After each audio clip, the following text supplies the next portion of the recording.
नमस्कार, मैं कमलेश कबीर आपका एक बार फिर स्वागत करता हूं इस नए एपिसोड में। कल एक बार फिर मणिपुर में बड़ी शर्मनाक घटना जो है वो घटी। 10 से ज़्यादा विधायकों के घर पे जो है वो हमला किया गया और फिर उसके बाद में मुख्यमंत्री के घर पे भी हमला हुआ। मैतेई समुदाय की महिला और कुछ बच्चों का लगभग जो है वो संख्या 3 बताई जा रही है, जिनका अपहरण किया गया और अपहरण करने के बाद में उनके शव बरामद हुए। इसके अलावा पुलिस के जो कैंप है उसके ऊपर हमले किए गए। जवाबी कार्रवाई में कुकी समुदाय के 11 के लगभग उग्रवादी जो है वो मुठभेड़ में मारे गए और उसके बाद में मणिपुर के हालात तनावपूर्ण हो गए। अब जिस तरीके से कुकी समुदाय कह रहा है कि ये सभी जो है वो साधारण कार्यकर्ता थे, तो इसके विपरीत पुलिस का कहना यह है और फोर्सेस का कहना यह है कि इनके पास अत्याधुनिक हथियार जो है वो बरामद हुए। तो इस तरीके से एक बार फिर मणिपुर के हालात तनावपूर्ण हो गए। ऐसी स्थिति में कल अमित शाह महाराष्ट्र के दौरे पे थे और अमित शाह की 4 रैलियां रद्द करनी पड़ी। अमित शाह वापस दिल्ली लौट आए और दिल्ली लौटने के पीछे का बड़ा कारण यही था कि सरकार में नंबर 2 पर आने वाले, क्योंकि नंबर 1 प्रधानमंत्री नरेंद्र मोदी, जो कि इस वक्त 3 देशों के दौरे पर भारत से बाहर है, विदेश यात्रा पे है। तो ऐसी स्थिति में सरकार की जिम्मेदारी और गृह मंत्रालय की जिम्मेदारी और ज़्यादा बढ़ जाती है।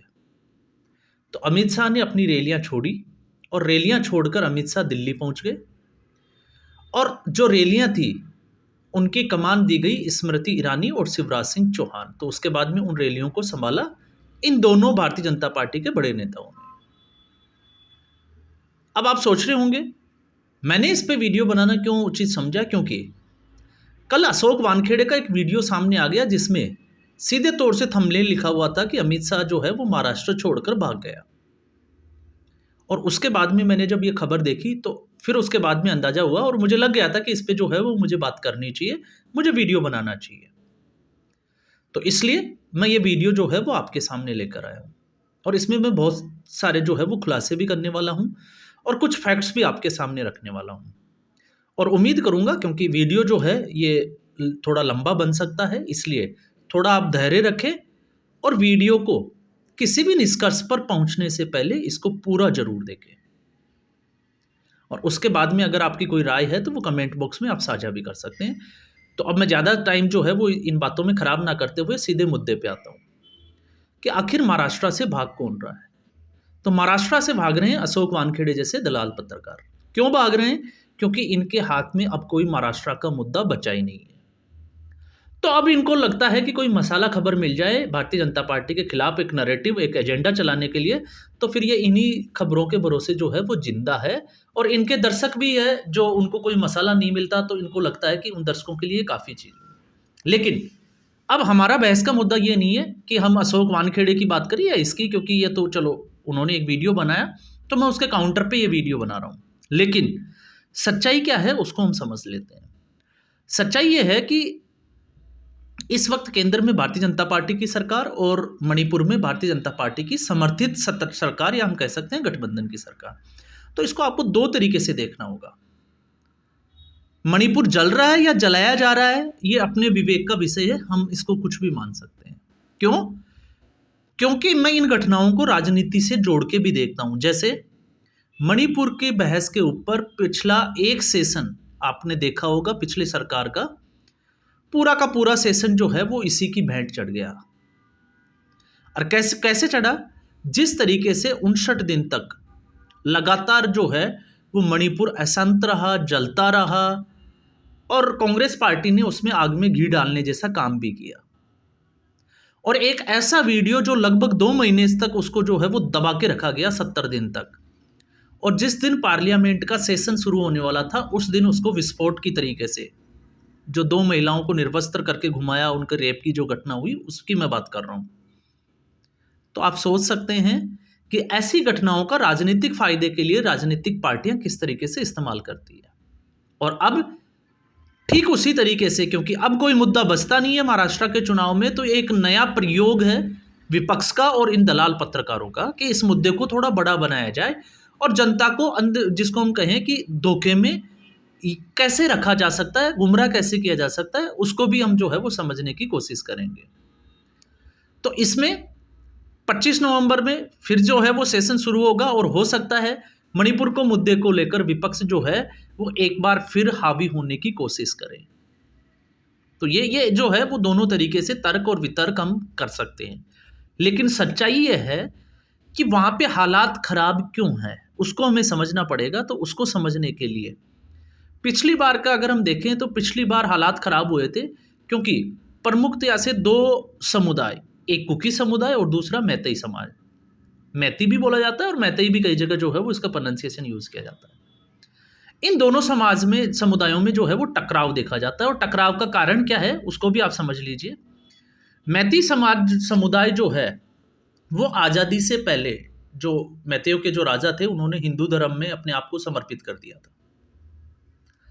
तो ये हिंदू समुदाय से आते हैं और कुकी जो है वो जनजातीय या हम कहें कि ये ज़्यादातर इसमें जो प्रभाव है वो ईसाइयों का है। तो अब क्यों इसको भी थोड़ा समझ लीजिए।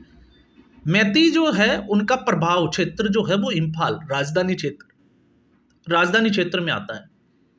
तो लगभग मणिपुर की 64.4 60% से ज़्यादा आबादी जो है वो मैती समुदाय की है, लेकिन उसके पास सिर्फ 10% भूभाग आता है। मतलब 10% इससे पे कम कह सकते हैं कि मैती समुदाय का कब्जा है। और इसके बाद अगर हम कुकी की बात करें तो 90% पे जो है वो कुकी समुदाय का जो घाटी का एरिया है, पहाड़ी इलाका है, उसके ऊपर उसका वर्चस्व है। और कुकी कौन है? कुकी है जो म्यांमार से आ गए या बांग्लादेश से, बॉर्डर इलाका जिसको हम बात करें।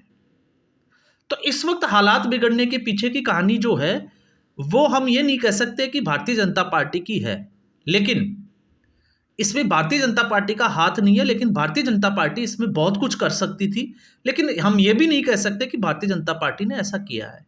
भारतीय जनता पार्टी ऐसा कर सकती थी क्योंकि केंद्र में भारतीय जनता पार्टी की सरकार है और पहले भी थी। तो ऐसा मैं क्यों कह रहा हूं? क्योंकि संविधान में 352 अनुच्छेद 352, 356 और 360, तो संविधान में इन 3 अनुच्छेदों का जो है वो प्रावधान दिया गया है। तो 356 का इस्तेमाल भारतीय जनता पार्टी कब करेगी? जबकि 2 राज्यों में ऐसी स्थिति जो है वो लगातार बनी हुई है, एक मणिपुर और दूसरा पश्चिमी बंगाल।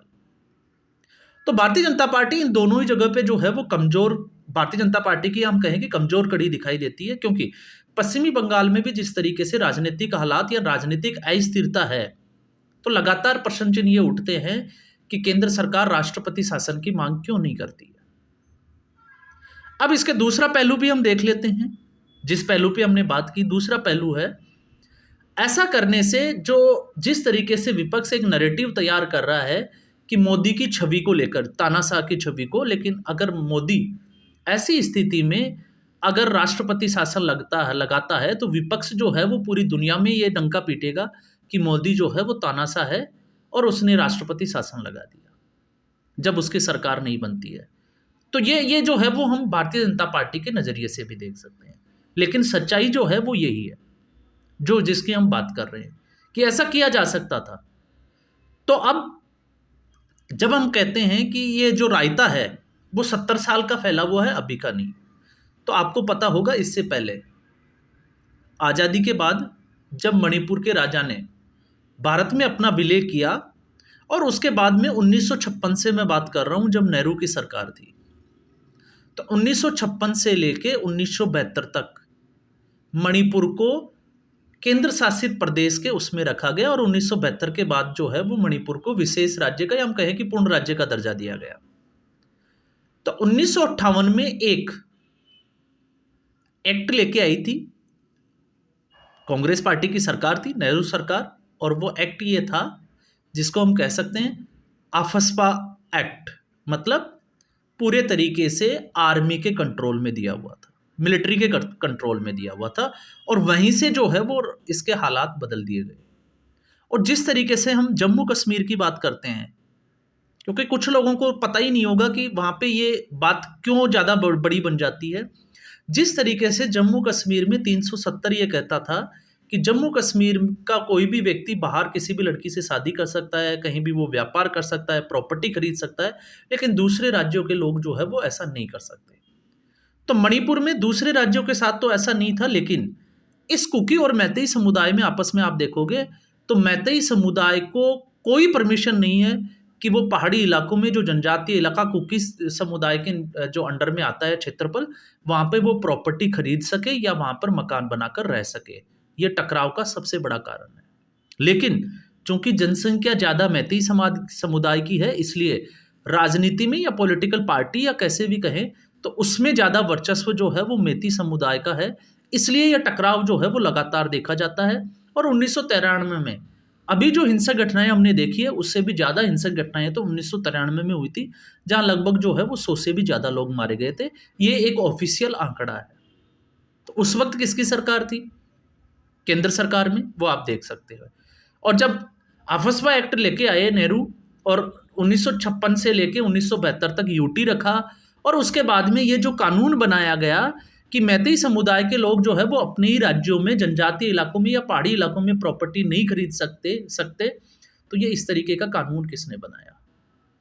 अब हम आते हैं 2014 के बाद के राजनीतिक हालात के। ये हमने बात की कांग्रेस पार्टी का जो 70 साल का रायता था उसकी।